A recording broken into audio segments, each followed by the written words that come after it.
হরে কৃষ্ণ। রাধে রাধে বন্ধুরা, দর্শক বন্ধুরা, আজকের এই ভিডিওতে আমি পবিত্র যোগিনী একাদশীর ব্রত মাহাত্ম্য ও সারা বিশ্বের পালনের সময়সূচি আপনাদের সাথে শেয়ার করব। রাধে রাধে দর্শক বন্ধুরা, আমি মিতা। আজকের এই ভিডিওতে আপনাদের স্বাগত জানাই। বন্ধুরা, আশা করি গোবিন্দের কৃপায় আপনারা সকলে খুব ভালো আছেন। বন্ধু, আপনি যদি এই চ্যানেলে নতুন হন তাহলে চ্যানেলটিকে সাবস্ক্রাইব করে পাশে থাকা বেল আইকনটি ক্লিক করে যাবেন। আর ভিডিওটি ভালো লাগলে লাইক করবেন আর কমেন্টে লিখবেন জয় রাধা গোবিন্দের জয়, এবং ভিডিওটি আপনার পরিচিত বন্ধু বান্ধব ও আত্মীয় স্বজনদের উদ্দেশ্যে শেয়ার করবেন, এবং ভিডিওটি অবশ্যই শেষ পর্যন্ত দেখবেন। দর্শক বন্ধুরা, আপনারা যারা একাদশী ব্রত পালন করতে পারেন না তাদের কাছে আমার বিনীত অনুরোধ, আপনারা কৃপা করে একবার হলেও এই মাহাত্ম্য কথা শ্রবণ করুন। একাদশী পালনের পূর্ণ ফল লাভ করতে পারবেন। যোগিনী একাদশী। ব্রহ্মবৈবর্ত পুরাণে আষাঢ় মাসের কৃষ্ণপক্ষের একাদশী ব্রত মাহাত্ম্য যুধিষ্ঠির শ্রীকৃষ্ণ সংবাদরূপে বর্ণিত আছে। যুধিষ্ঠির বললেন, হে বাসুদেব, আষাঢ় মাসের কৃষ্ণপক্ষে একাদশী মাহাত্ম্য কৃপাপূর্বক আমাকে বলুন। শ্রীকৃষ্ণ বললেন, হে মহারাজ, সকল পাপ বিনাশিনী ও মুক্তিপ্রদ এই উত্তম ব্রতের কথা বলছি, আপনি শ্রবণ করুন। আষাঢ় মাসের কৃষ্ণপক্ষে একাদশী যোগিনী নামে খ্যাত। মহাপাপ নাশকারী এই তিথি ভবসাগরে পতিত মানুষের উদ্ধার লাভের একমাত্র নৌকাস্বরূপ। ব্রত পালনকারীদের পক্ষে এটি সর্বশ্রেষ্ঠ ব্রত বলে প্রসিদ্ধ। এই প্রসঙ্গে আপনাকে একটি পবিত্র পৌরাণিক কাহিনী বলছি। অলকানগরে শিবভক্ত পরায়ণ কুবের নামে এক রাজা ছিল। তিনি প্রত্যহ শিব পূজা করতেন। তার হেমমালী নামে একজন মালী ছিল।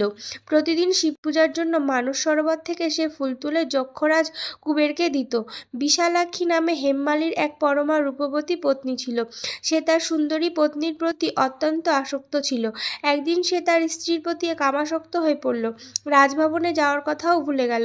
বেলা 2 প্রহর অতীত হলো। অর্চনের সময় চলে যাচ্ছে দেখে রাজা ক্রুদ্ধ হলেন। মালির বিলম্বের কারণ অনুসন্ধানে এক দ্রুত প্রেরণ করলেন। দূত এসে রাজাকে বলল সে গৃহে স্ত্রীর সাথে আনন্দে মত্ত। দূতের কথা শুনে কুবের অত্যন্ত রেগে তখনই মালিকে তার সামনে হাজির করতে আদেশ দিল। এদিকে মালি কুবেরের পূজার সময় অতিবাহিত হয়েছে বুঝতে পেরে অত্যন্ত ভয় পেল। তাই স্নান না করেই সে রাজার কাছেই উপস্থিত হলো। তাকে দেখা মাত্র রাজা ক্রোধবশে চোখ রাঙিয়ে বললেন, রে পাপিষ্ঠ দুরাচার, তুই দেবপূজার পুষ্প আনতে অবজ্ঞা করেছিস, তাই আমি তোকে অভিশাপ দিচ্ছি। তুই শ্বেতকুষ্ঠগ্রস্ত হয়ে যা এবং তোর প্রিয়তমা ভার্যার সাথে তোর চিরবিয়োগ সংগঠিত হোক। রে নীচ, তুই এখনই এই স্থান থেকে ভ্রষ্ট হয়ে অধোগতি লাভ কর। কুবেরের এই অভিশাপে হেমমালী পত্নীর সাথে স্বর্গভ্রষ্ট হয়ে দীর্ঘকাল যাবৎ কুষ্ঠরোগ ভোগ করতে লাগলো। রোগের যন্ত্রণায় দিন অথবা রাত্রে কখনোই সে সুখ পেত না। এভাবে শীত গ্রীষ্মে প্রচণ্ড বেদনায় বহু কষ্টে সে জীবনযাপন করতে লাগলো। কিন্তু দীর্ঘদিন মহাদেবের অর্চনের ফুল সংগ্রহের স্বীকৃতি ফলে সে শাপগ্রস্ত হয়েও বৈষ্ণব শ্রেষ্ঠ শিবের বিস্মরণ কখনো হয়নি। একদিন হেমমালী ভ্রমণ করতে করতে হিমালয়ে শ্রী মার্কণ্ডেয় ঋষির আশ্রমে উপস্থিত হল। কুষ্ঠরোগে পীড়িত সপত্নী হেমমালীকে দর্শন করে শ্রী মার্কণ্ডেয় তাকে জিজ্ঞাসা করলেন, তুমি কার অভিশাপে এইরকম নিন্দনীয় কুষ্ঠরোগগ্রস্ত হয়েছ? সে উত্তর দিল, হে মুনিবর, রাজা ধনকুবেরের আমি ভৃত্য ছিলাম। আমার নাম হেমমালী। আমি প্রত্যহ মানস সরোবর থেকে ফুল তুলে শিব পুজোর জন্য রাজকে দিতাম। কিন্তু দুর্ভাগ্যক্রমে একদিন স্ত্রীর মনোরঞ্জন হেতু কামাসক্ত হওয়ায় সেই ফুল দিতে বিলম্ব হয়। রাজার অভিশাপে এরকম দুর্দশাগ্রস্ত হয়েছি। পরোপকারী সাধুগণের স্বাভাবিক কর্ম। হে ঋষিশ্রেষ্ঠ, আমি অত্যন্ত অপরাধী, কৃপা করে আমার প্রতি প্রসন্ন হন। তখন দয়ার্দ্র চিত্ত মার্কণ্ডেয় মুনি বললেন, হে মালী, তোমার মঙ্গলের জন্য শুভ ফল প্রদানকারী এক ব্রতের উপদেশ করছি। তুমি আষাঢ় মাসের কৃষ্ণপক্ষের যোগিনী নামক একাদশী ব্রত পালন করো। এই ব্রতের পূর্ণ প্রভাবে তুমি অবশ্যই কুষ্ঠব্যাধি থেকে মুক্ত হবে। শ্রীকৃষ্ণ বললেন। ঋষির উপদেশ শ্রবণ করে হেমমালী তাকে প্রণাম জানালো। পরে অত্যন্ত আনন্দে ঋষির আদেশ মতো নিষ্ঠার সঙ্গে যোগিনী একাদশী ব্রত পালন করলো। এইভাবে হেমমালী সমস্ত রোগ থেকে মুক্তি হলো ও পত্নী সহ সুখে জীবনযাপন করতে লাগলো।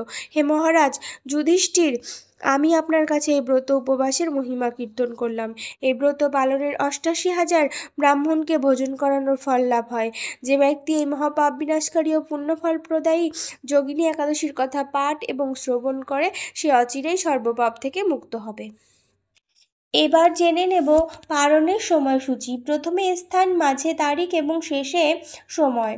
বাংলাদেশ 5:18 থেকে 9:37, পশ্চিমবঙ্গ 4:53 থেকে 9:20, দিল্লি 5:24 থেকে 10:03, বৃন্দাবন 5:24 থেকে 10:02, উত্তরপ্রদেশ 5:13 থেকে 9:50, মুম্বাই 6:02 থেকে 10:27, পুনে 5:59 থেকে 10:24, নাগপুর 5:33 থেকে 10:01, চেন্নাই 5:44 থেকে 10:02, ভুবনেশ্বর 5:08 থেকে 9:35, ঝাড়খণ্ড 5:02 থেকে 9:34, বিহার 4:56 থেকে 9:31, ছত্তিশগড় 5:20 থেকে 9:49, শিলং 4:32 থেকে 9:07, গুয়াহাটি 4:31 থেকে 9:07, আগরতলা 4:38 থেকে 9:11, মিজোরাম 4:33 থেকে 9:04, মণিপুর 4:25 থেকে 8:59, নাগাল্যান্ড 4:21 থেকে 8:56, অরুণাচল প্রদেশ 4:23 থেকে 9, সিকিম 4:41 থেকে 9:19, উত্তরাখণ্ড 5:12 থেকে 9:54, হিমাচল প্রদেশ 5:16 থেকে 10, পাঞ্জাব 5:25 থেকে 10:09, হরিয়ানা 5:26 থেকে 10:06,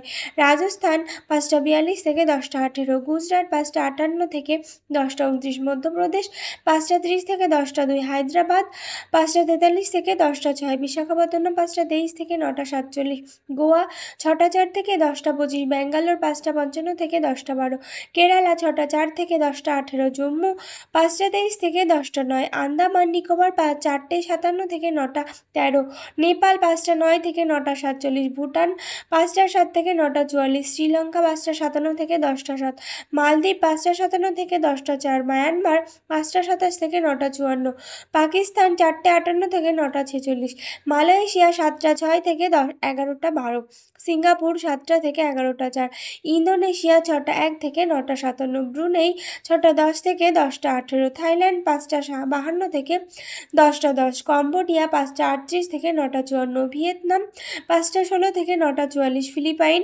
5:28 থেকে 9:48, তাইওয়ান 5:05 থেকে 9:39, জাপান 4:26 থেকে 4:54, দক্ষিণ কোরিয়া 5:11 থেকে 10:06, বেইজিং 4:46 থেকে 9:46, হংকং 5:40 থেকে 10:10, অস্ট্রেলিয়া 7:12 থেকে 10:27, নিউজিল্যান্ড 7:47 থেকে 7:54, দুবাই 5:35 থেকে 10:04, সৌদি আরব 5:05 থেকে 9:38, বাহরাইন 4:46 থেকে 9:22, কুয়েত 4:49 থেকে 9:30, কাতার 4:44 থেকে 9:19, ওমান 5:20 থেকে 9:52, লেবানন 5:27 থেকে 10:16, সাইপ্রাস 5:32 থেকে 10:23, রাশিয়া 3:45 থেকে 9:36, ফিনল্যান্ড 3:54 থেকে 10:13, সুইডেন 3:31 থেকে 9:43, নরওয়ে 3:54 থেকে 10:10, ডেনমার্ক 4:25 থেকে 10:16, ইউক্রেন 4:46 থেকে 10:15, গ্রিস 6:03 থেকে 10:59, রোমানিয়া 5:31 থেকে 10:42, পোল্যান্ড 4:14 থেকে 9:50 পর্যন্ত। দর্শক বন্ধুরা, আশা করি ভিডিওটি আপনাদের খুবই উপকারে আসবে। আর ভিডিওটি ভালো লাগলে লাইক করবেন আর কমেন্টে লিখবেন জয় রাধা গোবিন্দের জয়, এবং ভিডিওটি আপনার পরিচিত বন্ধু বান্ধব ও আত্মীয় স্বজনদের উদ্দেশ্যে শেয়ার করবেন। সকলেই ভালো থাকুন এবং সুস্থ থাকুন, এই কামনা রেখে আজকে এখানেই শেষ করলাম। নমস্কার, ধন্যবাদ। ঈশ্বর আপনার মঙ্গল করুক। জয় শ্রীকৃষ্ণ, রাধে রাধে।